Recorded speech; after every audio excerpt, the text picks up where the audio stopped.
มวลมนุษย์ป่องพุทธใสสีองค์พระมุนีมีศีลห้า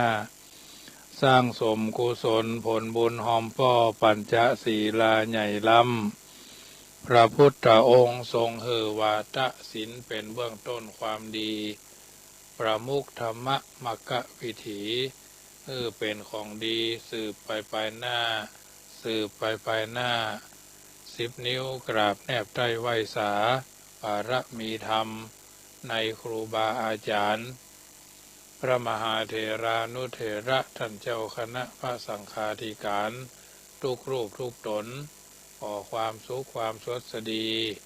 ในธรรมะแห่งองค์สมเด็จพระสัมมาสัมพุทธเจ้า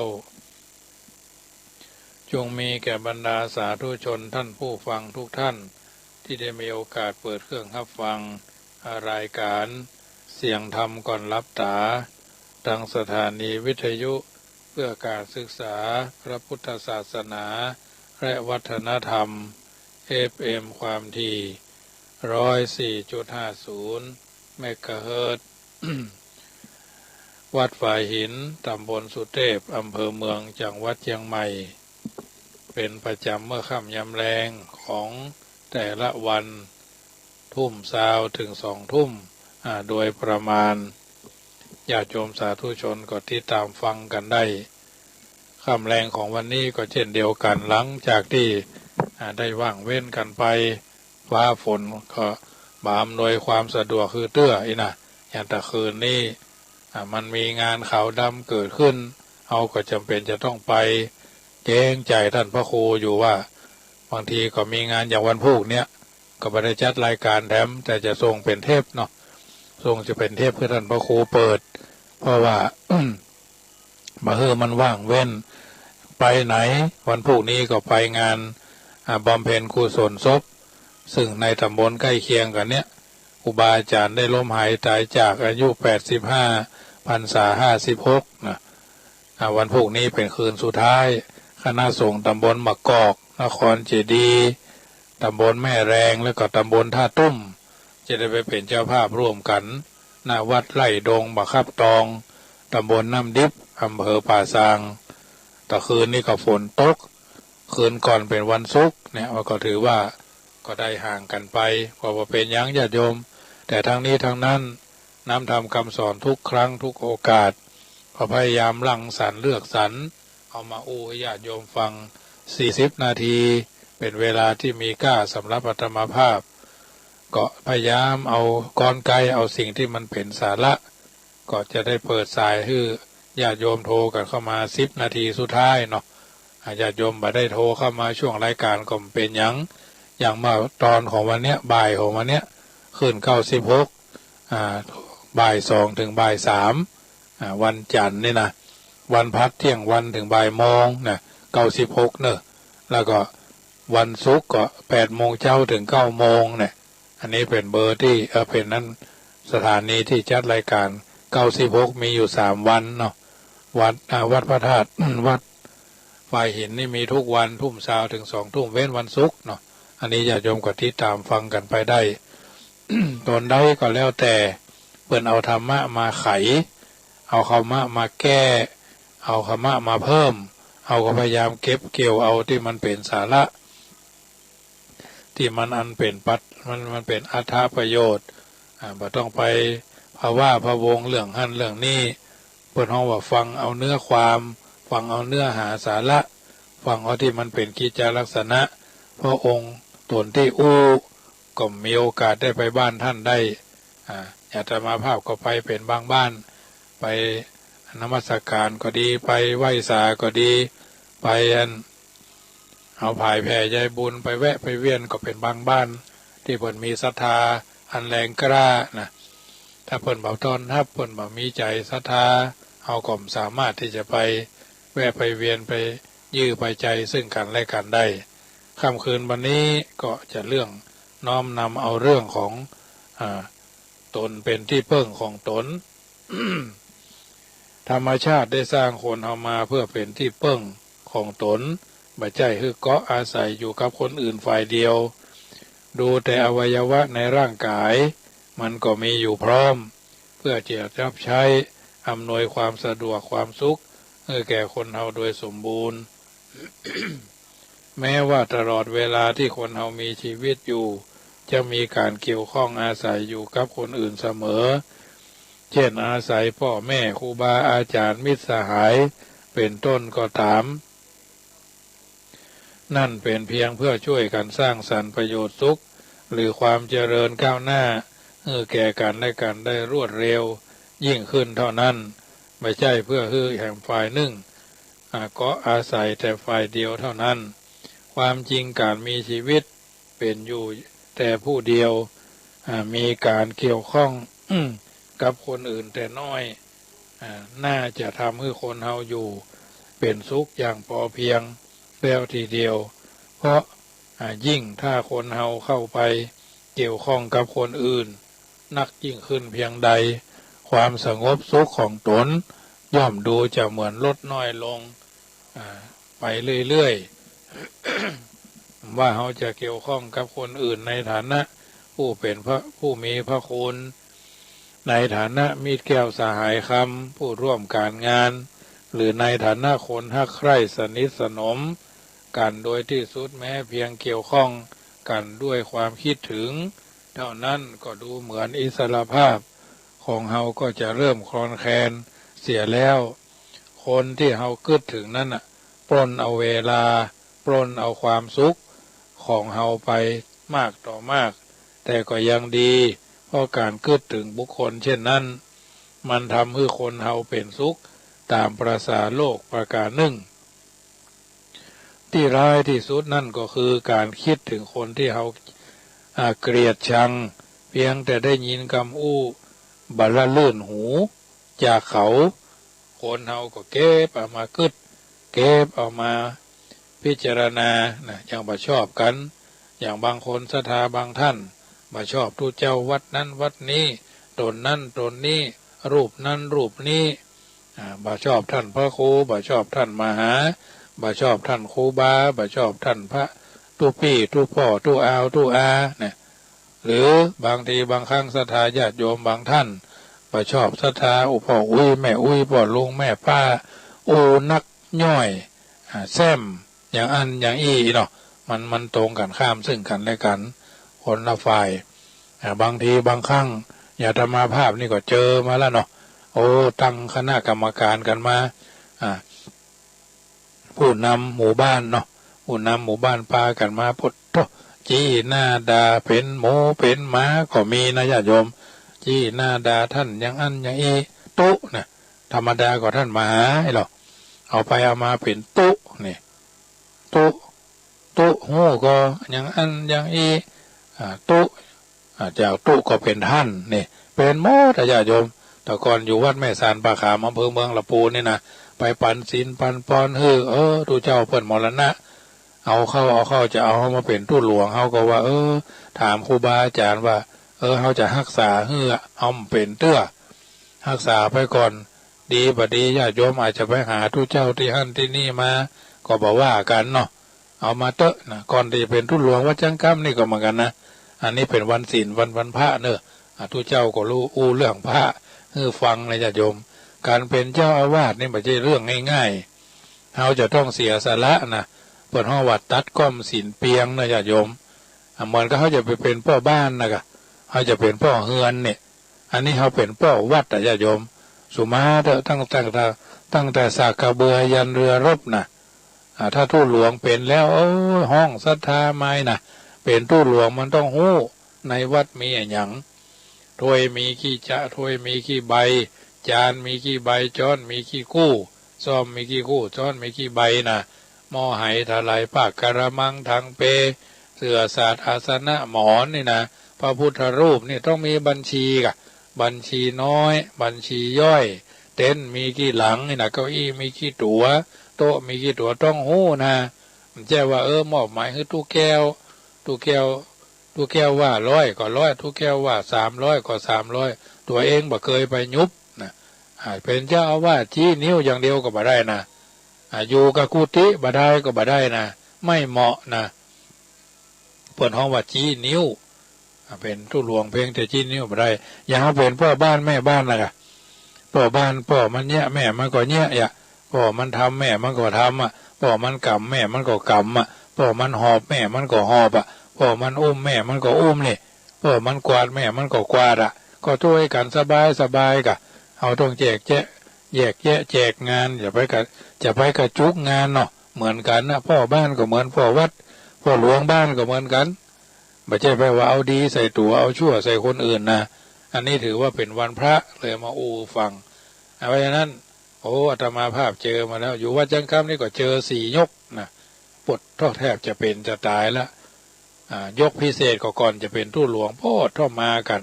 700 หลังคาเฮือนมา500 ป่ายมาเอา17 หลังคาเนี่ย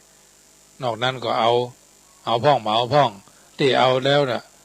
475 ท่านนะที่เอาอาตมาภาพเป็นเจ้าวาดอยู่ตรงนี้วันที่11 มีนาคม2547นะที่จริงตั้งเป็นรักษาการมาก่อนนั่นละรวมแล้วก็เป็นเจ้าวาดได้ใน17 เดือน17 ปีนะเอามาอยู่ตรงนี้ได้20 ปีวันที่27 มิถุนายนนะเป็นคนนี่เก็บจดนะไม่ใช่เก็บกดเนอะมาเก็บกดนะเก็บจดมาทวงติงครั้งที่1ว่าด้วยเรื่องอะไรทวงติงครั้งที่2ว่าด้วยเรื่องอะไรเวลาเท่าไหร่เนี่ยใครมาเป็นผู้นำใครว่าเนี่ยเก็บไว้หมดจะพิมพ์ไว้ในหนังสือ20 ปีที่อยู่วัดช้างคำนะมันจะบันทึกเป็นลายลักษณ์อักษรชั่วกระประวัติศาสตร์หนังสือ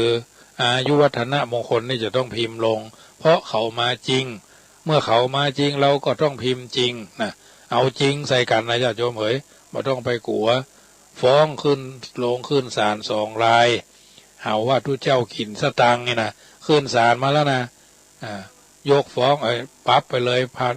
รายละ 8,000 2 รายก็16,000นะปรับเขาวัดไปเลยเรื่องงานพระราชทานเพลิงศพเขาหาว่าอาตมาภาพกินสตังค์กินทรายนะฟ้องศาลไปละ2 รายละ 8,000หลังจากงานพระราชทานเพลิงศพครูบาเจ้าศรีนวลอินทนันโทไปแล้วเอาไปเซาะทรายเอามาถมแล้วก็แปลงภาษาเป็นเวลายาวนานเนาะ5 เดือนในการเตรียมงานโอ้ตัวดำอย่างเนียงในตอนนั้นนะทำให้ญาติโยมได้เข้าใจเนอะสิ่งต่างๆเหล่านี้เพราะฉะนั้นจะมีสักกี่รูปที่เป็นคนเก็บรายละเอียดเปิดห้องว่าถ้าเป็นจ้างฟ้อนนางรำเนี่ยโอ้รายละเอียดยิบรายละยิบระยับแหละไม่ใช่ว่าโดนลูกคุยเปิดห้องว่าเนี่ยลูกคุยเบ้าตาแล้วก็ระยิบระยับดาวระยิบระยับไม่ใช่อย่างนั้นนะคือเป็นคนเก็บรายละเอียดระยิบระยับนะมาเมื่อใดเขาว่าจะได้เขาจะไปเอาไผ่มาเป็นทู่หลวงไงนะโปดท่อสุมาเด้อยุงอย่าหม้อขี้ควมแหละตอนนั้นนะคนใดก็ไข่มาเนี่ยก็ถามว่าเอาตัวนั้นมาแล้วจะเนี่ยจะได้เอาก็รอกออยู่เนี่ยรักษาการอยู่เนี่ยเราผิดอะไรไม่เอาเราเพราะอะไรเนี่ยมันก็ต้องมีที่ถามอดีตเจ้าคณะตำบลเพิ่นตั้งเขาก็ต้องอยู่ในเมื่อไม่เอาเราเพราะอะไรเหตุผลไม่เพียงพอที่หน้าด่าเขาแบบเนี้ยเขาจะเย่ได้ด่าเขาเป็นหมูเป็นหมาเขาก็เป็นทู่เจ้าอยู่วันค่ำคนที่ด่าเขาประเดี๋ยวเนี่ยโอ้ยอย่างง่อนอย่างไก่โจรการญาติโยมเอ๋ยปะกันอยู่นะมาปักบัดตักเขาบัดตายเขาบัดมาทำบุญที่นี่ก็จะมันเถอะเขาไม่ได้ว่าเขาจบตั้งแต่วันที่7 พฤศจิกาละที่ผมมากันนั่นนะวันที่11 มีนาละ11 มีนา47แล้วจบพระผลว่าเอาบะฮับเอาบะสนใจเอาบะเก็บเอามาเป็นสาระอย่างสักอย่างเพราะฉะนั้นสิ่งต่างๆเหล่านี้เราต้องทำได้เราต้องทำให้มันได้ประโยชน์จากกันนั่นเก็บเอามากึดเอามาจังคนเหล่านี้เพราะฉะนั้นเก็บเอาเรื่องที่มันเป็นสาระว่าง่ายจังเตอะอย่างอันอย่างอีอย่างจะเตะโฮงก็เหมือนกันเนี่ยโยมอาจจะเตะโฮงก็เหมือนกันเป็นจะได้ย่ำเตะท่ำเดียวนี่นะก็มีนะแล้วจะฟังเฝ้าอย่างจะหอมสักต่อใดก็ได้ยินข่าวจัดเมื่อแล้วก็ได้ยินข่าวแล้วจะได้จะทำบุญเดิมแล้วเตียวเหนียวอย่า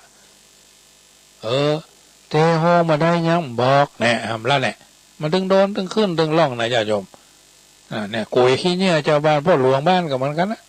ขี้เหี้ยเหี้ยเนี่ยนี่เขาถุงดำมาคว้างพ่อหลวงไผ่ห้องเอาขี้เหี้ยมาคว้างเป็นพ่อหลวงย่ำพอฮะตู้หลวงกับมันกันนะตู้ก็พอหน้าวิหารมีกับขี้เหี้ยวิจริงมันมีใบ2 ใบไปได้ลมมันมาหรอพอขี้หมาเหี้ยเบ้อเลยตู้เฮ้ยมีกอง2 กองมาได้เนี่ยก็มันยังมันย่อยก็ยังมาเพี้ยวอย่าเอาก็ไว้อะกะอาจารย์โฮงอันเตโฮงแล้วเนี่ยจะได้เอาศาลาไหนมานะแหมตัวเองย่ำมาทำบุญครับถ้าเอาซะหน่อยขี่รถมาแวดวันเตเราเตจุกจิกอันนี้เพราะว่าคนลูกศิษย์เทวตัดมันถึงมีกู้ยุคกู้สมัยนะคิดแบบนี้สบายใจญาติโยมเรื่องใดก็เรื่องนั้นวันไหนก็วันนั้นเพราะเขาว่าไม่ใช่เรื่องของเขาก็ไม่ต้องไปสนใจนะเรื่องไร้สาระขี้หมูเรื่องสมาธิเรื่องขี้หมูขี้หมาแห้งเนี่ยนะมันต้องเอามาเป็นประโยชน์อย่างโยมต้องโยมศรัทธาชาวบ้านเขาก็เหมือนกันเปิดเป็นครูเนาะสมาธิ ผัวก็ครูเมียก็ครูผัวก็อาจารย์เมียก็อาจารย์ผัวก็ทหารเมียก็ตำรวจผัวเป็นตำรวจเมียเป็นทหารเนี่ยก็ไปราชการไปกินเลี้ยงไปกินอย่างกันไผ่หูมาส่งเพื่อนมาส่งเอาเข้าอะไรบอลแบนบินบอลเนี่ยมันถึงเป็นเหี้ยหรอตู้หลวงกับมันกันไปกินทานอาตมาภาพเวลาเพิ่นมีดีกานิมนต์เนาะถ้าเป็นพระมหาประสิทธิ์หรือเจ้าอาวาสเนี่ยอาตมาไปกะถ้าพระคุณเจ้าวัดช้างคำนี่จะเวียนกันไปมีบัญชีคุมอยู่เนาะตู้เจ้าขอไปตู้เจ้าขอไปแต่ท่านนิมนต์เจาะจงเหตุที่ไปงานเจาะจงอย่างเอาเคยใกล้ชิดสนิทสนมภาษาภาพเพิ่นว่าบุคลิกนะ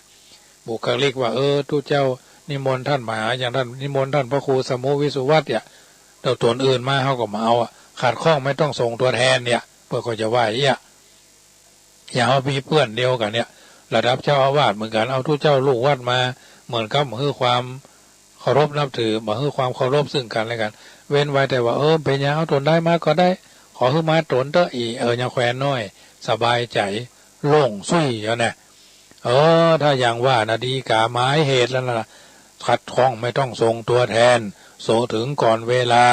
เอารบท่านในศรีลาจารวัตรนี่นะตัวเจ้าอื่นไม่ได้กินนะเอาว่าได้ไปโอกาสแน่นอนในพวกจะว่ายี่แต่เหมาะเพราะฉะนั้นไม่ใช่เรื่องละเอียดนะยุ่มยิ้มนะญาติโยมยุ่มยิ้มมากๆงานละเอียดยิบเหมือนหางต่อหางแตนแหละถ้าเอาพิจารณานะเพราะฉะนั้นเจ้าอาวาสต้องเป็นทุกอย่างนะเป็นเรื่องละเอียดมากของเจ้าอาวาสนี่นะไม่ใช่ว่าใครซักว่าเป็นก็เป็นได้นะเป็นได้แต่เป็นดีหรือไม่นะพร้อมใจหรือไม่นะเห็นประโยชน์ส่วนตัวหรือเห็นประโยชน์ส่วนรวมเขาจะต้องเลี้ยงโบราณครูบาเจ้าวัดพระพุทธบาทผ้าว่าตู้หลวงวัดใดฮิจินี่นะตึ้มค่อยชอบมีคือไผ่อยู่ตัวชอบจะอยู่คนเดียววิหารเป็นก้าเป็น2-3 ล้านสร้างกุฏิเป็น2-3 ล้านอยู่คนเดียวอย่าดักแซบบนโฮมีกับขี้ฝุ่นในห้องมีกับอยากเยื่อเขือGSM บางคนไปฮับทานมาปดหรืออยู่ด้วยกันหลายตนตู้หลวงฮับทานมาก็เอาเข้าห้องอย่างเงี้ยล่าตำล่าอู้กันตรงๆเนาะพี่ทุกเจ้าในทั้งสัตว์ปะตองนี่ก็หลายวัดพอนี่ล้มมรณภาพโป้โตธรรมโมสังโฆครัวเต็มนั่นแหละมดอายุก็มีนะนมมันก็มดอายุตะแกงตะกร้าอย่างยกขึ้นมามันถึงติดสังฆทานกระดาษสีเหลืองนั่นนะติดแต่ว่าติดทันปืนแล้วนะติดปืนเพดานเลยแหละ ที่ในห้องพนะห้องจัดดีอันนี้ก็มีเยอะแยะมากมายนะเพราะฉะนั้นเราต้องคิดเราต้องกึศถึงคนที่เราเกลียดการคิดถึงคนที่เราเกลียดเราชังเพียงแต่ได้ยินคำอู้บาระรื่นหูคนเราก็เก็บเอามากึศในเรื่องที่มันเป็นประโยชน์เลยทำให้นอนบัดรับเครียดบัดได้ด่าบัดได้นินทาคนที่ชอบนินทาคนนั่นนะมันต้องอยู่ในมันจะหาสุขมันจะมีความสุขหน้าก็บ่มีสง่าราศีหน้าเกียดเป็นคนขี้เกียจขี้เกียจขี้งอนงอดแงดนี่นะอยู่ในเป็นงอแงดนี่ขี้เดียนถูกเสียมนี่นะมันถึงมีหรอคนหมู่นี้มันเคยสวดมนต์เป็นจ้าเป็นนะบ่เคยนั่งสมาธิบ่เคยมองตัวเก่าว่าฉันยินยอมพร้อมใจว่าจะเป็นคนนั้นคนนี้ จะเป็นคนนั้นคนนี้ได้หรือไม่เก็บเอาเนื้อมากำไตมาเอามาบอนแบนเอาความเอาไฟมาเผาถูกเก่าอย่างเงี้ยภัยเดือดร้อนเขาน่าก็เป็นคนเดือดร้อนเองอย่างพ่อบ้านเป็นคนใจเย็นแม่บ้านเป็นคนใจห้อนเนี่ยหรือแม่บ้านเป็นคนใจห้อนพ่อบ้านเป็นคนใจเย็นเนี่ยมันใช่อย่างเพลงมันว่านะนานเอ้ยเขาว่าแฟนเขาน่ะรถแฉลบเขาน่ะฮะมันฉลาดแต่มันแฉลบแท้กะนานเอ้ยเขาว่าแฟนเขานะไหวแล้วเนอะหมอเพิ่นฮื้อไปห้องพี่ห้องน้องไปนะถ้าจะบัดได้ก็ฮะมันจะบัดได้แท้กะอย่าเป็นเรื่องละนี่ลำไปก็บ่ไหวเปิ้นว่าจืนนะจืนมันอยู่ลุ่มฟ่อมเบ็ดนะญาติโยมมันอยู่บนขอตาขอเบ็ดนะจืนนี่นะบอลมันเนี่ยมันว่าอยู่ในจืนนะนี่ก็บ่ไหวเย็นลำไปก็บ่ไหวนะแต่ไม่ใช่ว่าใจเย็นอย่างน้ำลวกไก่อย่างเพิ่นว่านะอันนี้นำมาเสนอเนอะอาการกึดถึงคนที่ตนเกลียดตนชังด้วยเหตุใดๆก็ตามความเข้าไปเกี่ยวข้องแวะกับคนอื่นก็เป็นพันธะที่นับวันจะตัดรอนอิสรภาพอิสระเสรีทางใจของคนมดเสี่ยงไปโดยลำดับในทางพระศาสนาจึงถือว่าการอยู่แต่ผู้เดียวเป็นการอยู่อย่างพรหมจารีบุคคลเหมือนกันการอยู่ด้วยความเป็นกู้อย่างดีก็เป็นเพียงเทวดามนุษย์เท่านั้นและเสี่ยงต่อการพัดตกลงสู่นรกโรกันเหลือเกินเท็จจริงเป็นอย่างใดขอท่านทั้งหลายตั้งอกตั้งใจฟังนิทานที่จะว่าต่อไปนี้วันนี้ก็คงจะได้บัดจบเหมือนเท่าใดนะ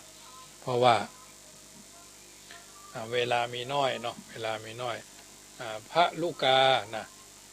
นางสาวมะลูกาเป็นลูกสาวของเศรษฐีในกรุงราชคฤห์พระนางสาวพระลูกาเนี่ยเป็นคนสนใจในทางพระพุทธศาสนามาตั้งแต่ก่อนพุทธกาลเมื่อพระธรรมวินัยมั่นคงในกรุงราชคฤห์และมีบริษัทสี่เกิดขึ้นบริบูรณ์แล้ว นางสาวพระลูกาเนี่ยก็บังเกิดศรัทธาประสงค์จักบวชเป็นภิกษุณีตั้งแต่ครั้งเป็นกุมาริกาเป็นเด็กน้อยหล่อนอ้อนวอนต่อแม่ต่อพ่ออยู่หลายเทื่อว่าคุณพ่อเจ้าคุณแม่เจ้าลูกจะบวชลูกขออนุญาตบวชเป็นภิกษุณีเนอะอนุญาตให้ลูกบวชเถอะเนอะพ่อก็จะได้รับการห้ามปรามจากลูกผู้เป็นพ่อเป็นแม่เสมอเอาแถมแล้วพระลูกาเอ๋ยพ่อบอกกี่เทื่อแล้วว่าพ่อไม่อยากจะให้ลูกบวชการเป็นนักบวชไม่ใช่เรื่องสบายเนอะลูกมันควรเป็นเรื่องของพ่อชายที่เบื่อหน่ายโลกมันใช่เรื่องที่พระลูกาลูกของพ่อควรจะสนใจทำไมล่ะคุณพ่อก็ที่คนหญิงอื่นไม่หญิงอื่นก็ยังบวชได้เขายังบวชได้นี่นะ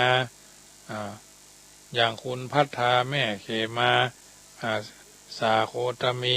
เยอะแยะคุณพ่อเขาบวชแล้วก็เห็นอยู่เป็นสุขโขสโมสรตามฐานะลูกชอบอย่างนั้นนะคุณพ่อเอ๋ยบ่เอานะลูกพระกุลาบวชแล้วต้องกินต้องนอนกลางดินกินกลางทรายนั่งรับหูรับตานั่งภาวนาอยู่เรื่อยเวลามีความเป็นอยู่อย่างน่าอนาถาคร่ำเคร่งอยู่กับการทำวัดตรวจกรรมฐานเจริญภาวนาลูกเป็นดวงใจของพ่อไม่อยากจะให้ลูก ไปตกระกรรมลำบากแบบนั้นการบวชบาหันจะลำบากนะคุณพ่ออยู่ยังหมู่เฮาเนี่ยลำบากยุ่งเหยิงบ่มีที่เสี่ยงที่สุดหักอยู่ด้วยกันก็พัดภาคแล้วก็ตาเนี่ยพนว่าเป็นทุกข์บ่ใจตัวบ่ใจตนบางทีก็บ่ม่วนกันพระหุลาทำการชี้แจงต่อไปแถมผู้เป็นพ่อตัดบทเสียผมต้องสาธยายแล้วลูกเอ๋ยบอกว่าบ่อนุญาตก็บ่อนุญาตกะลูกบ่ใช่ตัวคนเดียวแล้วก็ลูกยังมีพันธะ เกี่ยวกับคนอื่นแถมคุณพ่อหมายถึงพี่เชษฐาใจก็นั่นน่ะสิลูกเชษฐาเขาเป็นลูกผู้ดีมีสกุลพ่อของเขากับเพื่อนเป็นเพื่อนของพ่อเอาได้ตกลงกันมั่นหมายกันไว้แล้วบ่ใช่กับลูกพระกุลาต้องผิดหวังและต้องยับยั้งความตั้งใจที่จะบวช นั่นด้วยความลำบากใจเชษฐาคู่มั่นของพระกุลาไปมาสม่ำเสมอ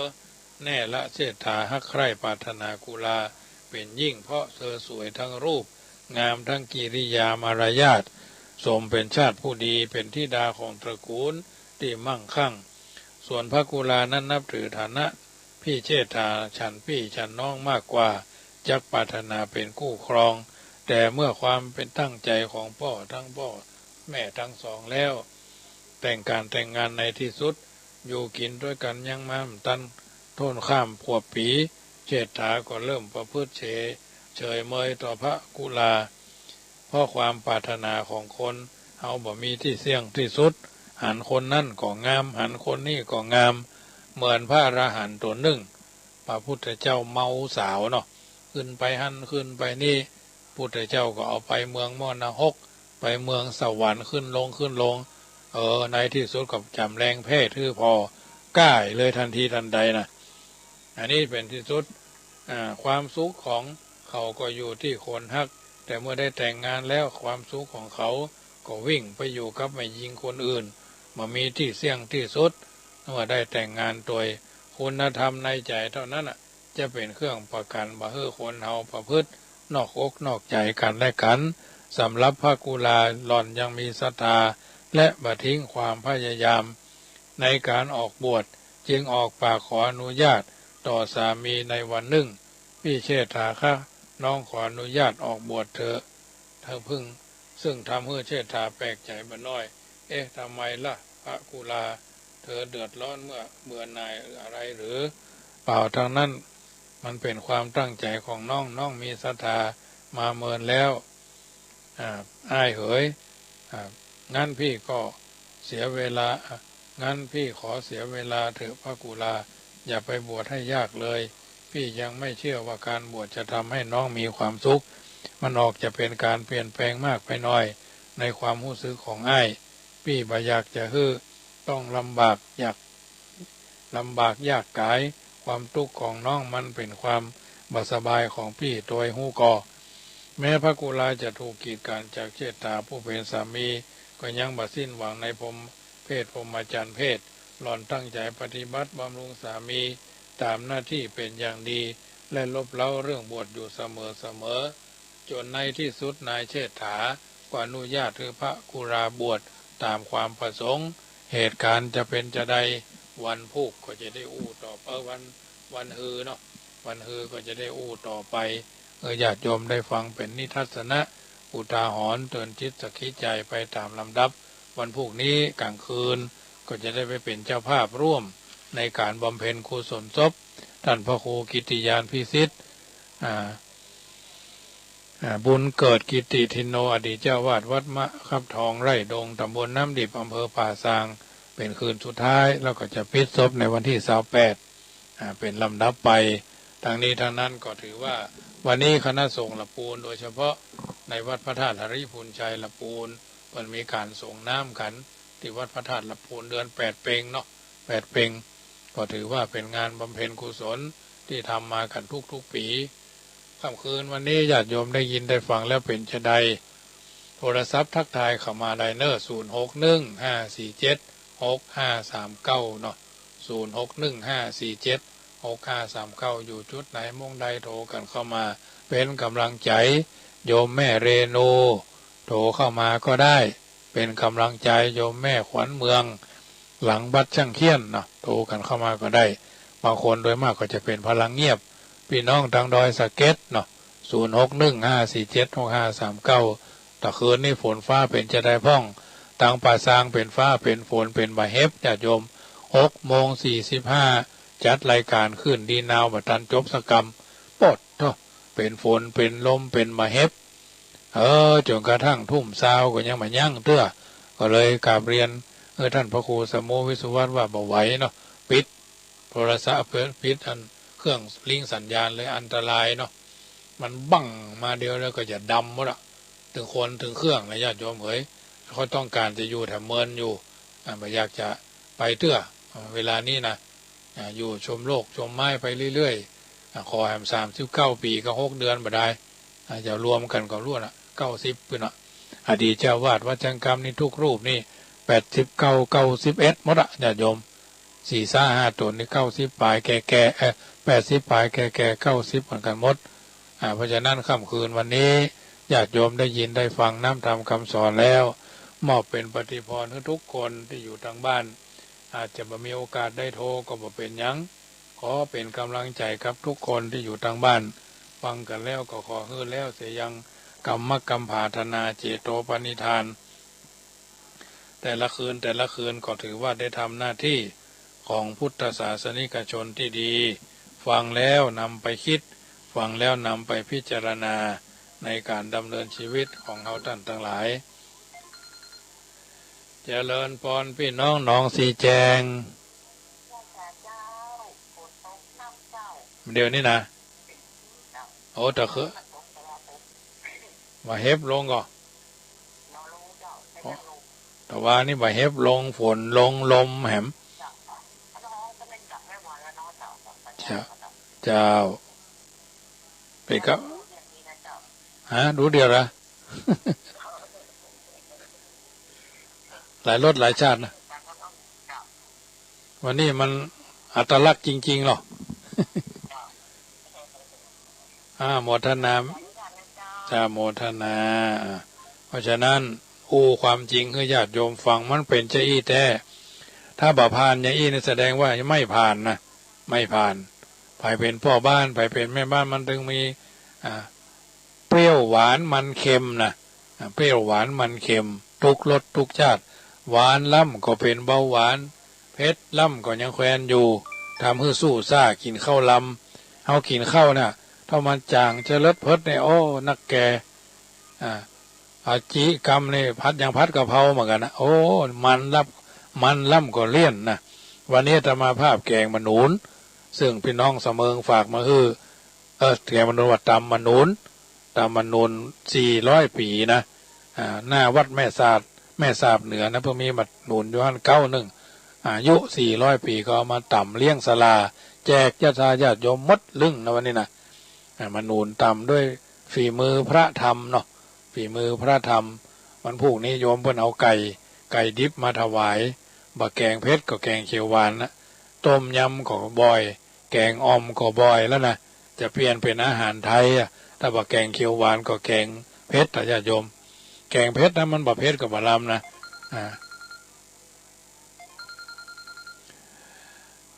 แม่บัวเลียวปาลีป้ากันเมินแล้วได้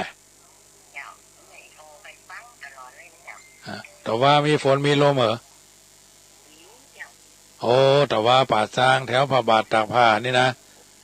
มีถึงฝนถึงลมถึงบ่าเฮ็บปดโตได้เพ่นเกิงก๊อกวะน่ะตกหนักถึงฝนถึงลมนายก็สบายดีเนาะ